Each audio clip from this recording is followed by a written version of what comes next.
Hey, what's going on, you wonderful weirdos? This is my official contest entry for Legion of Comics and his 900 subscriber giveaway. So let's roll the intro first, and then we'll jump right into this. You're going to like this. You're going to want to hang around for this. So roll the intro quickly.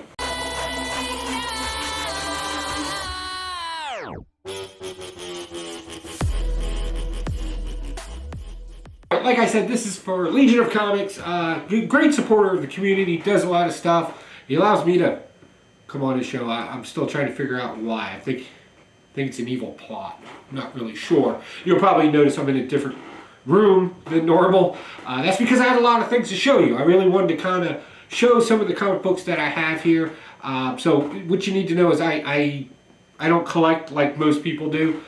I collect off subject matter and things that interest me versus runs or things that I'm tied to. I know that sounds weird, but it will kind of make sense as we go through these. So I'm going to run through a bunch of these comics of things that I collect. Maybe you'll see something cool in there, maybe you won't. Like, I don't know, but definitely enjoy it because I know this is the content comic book people love. So one of the first things I like to collect are #1 issues, especially of iconic comic books. And I probably spend way too much money on that kind of stuff. So we'll run through these. I just brought out just a small sampling of each one of, that kind of give you the real picture. Not all of them. The first one, of course, is, I think we all know this one. It's a movie now. So Eternals #1. This is probably the nicest conditioned one I've ever seen. This was a VF. So that's one. Of course, What If? I got a #1 issue of that, and this is, of course, not the first volume, obviously, but it is the first issue where Spider-Man joins the Fantastic Four there, and that whole backstory, which was recently, in 2021, kind of hinted at in Fantastic Four, so that was definitely pretty cool. Black Panther, #1. Let's see here. Devil Dinosaur, #1.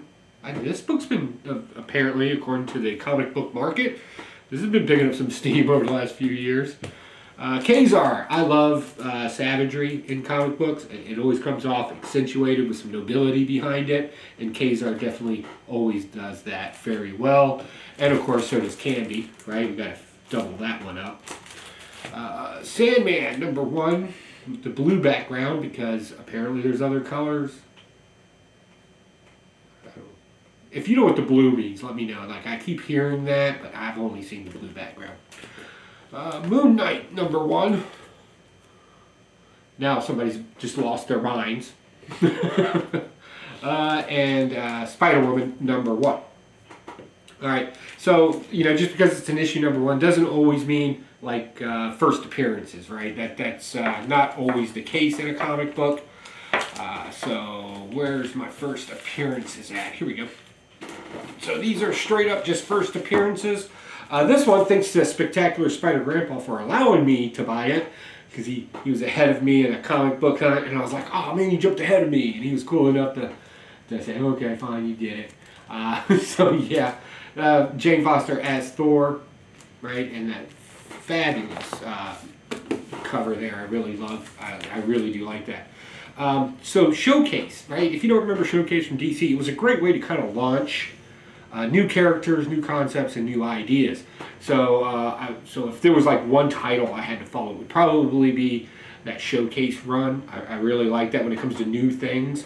So this is the Inferior 5, which is kind of a gimmick. This came from the Jerome Winkler collection. It's Prestige. Yeah, that's a really cool book. I like that one. First appearance of the Living Tribunal. I thought for sure this was going to be a thing in Loki, but apparently not. And they kind of hinted towards him and Doctor Strange with the Living Tribunal staff. The thing that kind of broke apart, but it hasn't. Hopefully, it does something in the future. I don't know. One of my favorite characters, and this book's hard to find in any decent grade whatsoever. The Avengers #19. With the swordsman. He's the one that teaches Hawkeye all his cool guy skills.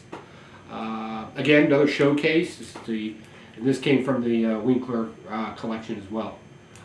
This is the first appearance of Psycho Pirate. Psycho Pirate? I want to say yes. Yes, Psycho Pirate.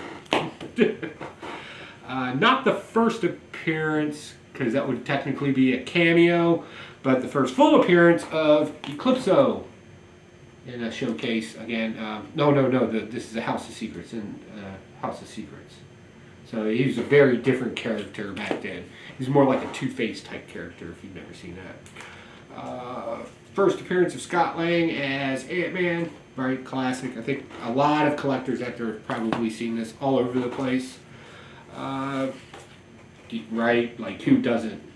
Like, this is like, I keep getting this feeling if you have a collection of any real value or worth, this is probably actually on the lower scale. Like, all of us should have this comic book. It's ridiculous. So, yeah, Boba Fett there. And also the first appearance of Taskmaster. And that was a little bit of a letdown in the movie, I'm going to be honest. Like, he's like, oh, you did that. So, yeah. So, there you go. And that's in Avengers number 195. Also, now this is going to be weird. So, you saw we all know what the real first appearance of Black Panther is. So this was just kind of an interesting concept.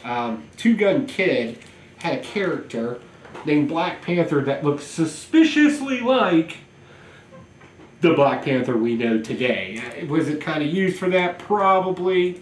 I don't really know. I definitely wouldn't call this the first appearance of the Black Panther. Maybe the prototype. I don't really know. But it was just kind of funny. It turns out it's just some white dude that's racist that's shooting everybody.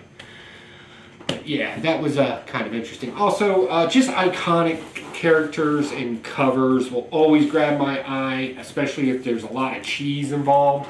So, of course, Darling Comics. This is the Green Llama with the Toy Miser.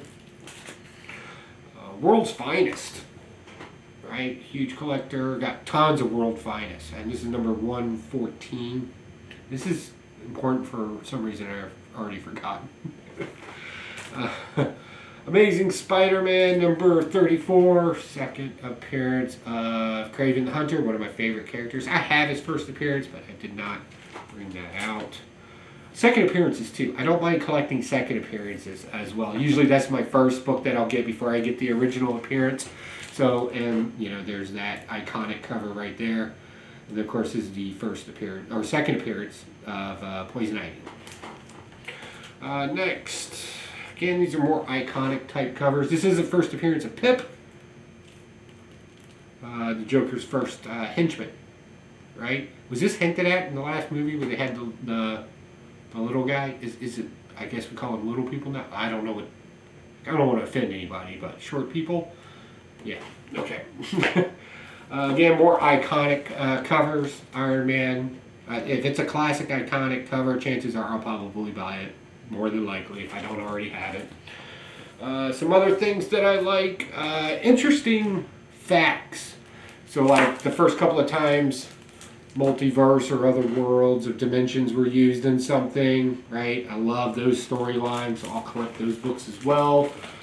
And of course just older iconic covers just make me drool, because that's probably the majority of my collection. As you can tell, a lot of Silver Age, some modern, but really it's that early Silver Age and Golden Age type stuff. So here we got Black Cat, giant size, right, with that devil. That's just awesome. Sci-fi covers, the cheesier the better, like this kind of Marvel Tales with the space saucer. Also just, you know, that atomic age, what they thought space, like everything had to have wings in space. Nobody thought of it as a vacuum, so that was pretty classic. And every now and then I just grab a cover because I'm like, oh, I just gotta own that. Like, spent ridiculous money for a Golden Age Plastic Man because the spider just kind of creeped me out, right? And of course, again, just classic Golden Age covers that kind of look like they should be at a carny. Anybody who watches the show knows I'm a huge fan of Ranger Comics, right? That's one of my tops. And then, of course, Target as well. I love these older comic books. So, that's it. You'll notice I'm not a big CGC rat, or not rat, but CGC or CVC guy. It's not really my thing. I can protect my own comic books. I got the power. kidding. All right, so again, congratulations to Mark over at Legion of Comics. 900 subs. That could not have been easy, and as active as you are in the community, I know we all love and appreciate you and everything that you bring to YouTube and helping us. You're like the glue for all of us. You're like glue. Sticky and super white. Alright guys, I got nothing else. My haul video should be out soon. I'm finishing up the last of the notes for this week's and Evil Air Project. We're making a laser, and I'm going to make a show for my 600 mark. So we're going to do a laser show for you guys. It's going to be kind of awesome. At least that's the plan. I notice if I throw it out there, I have a better chance of it happening as long as you keep your expectations super low. Alright guys, I got nothing else. Take it easy. Bye.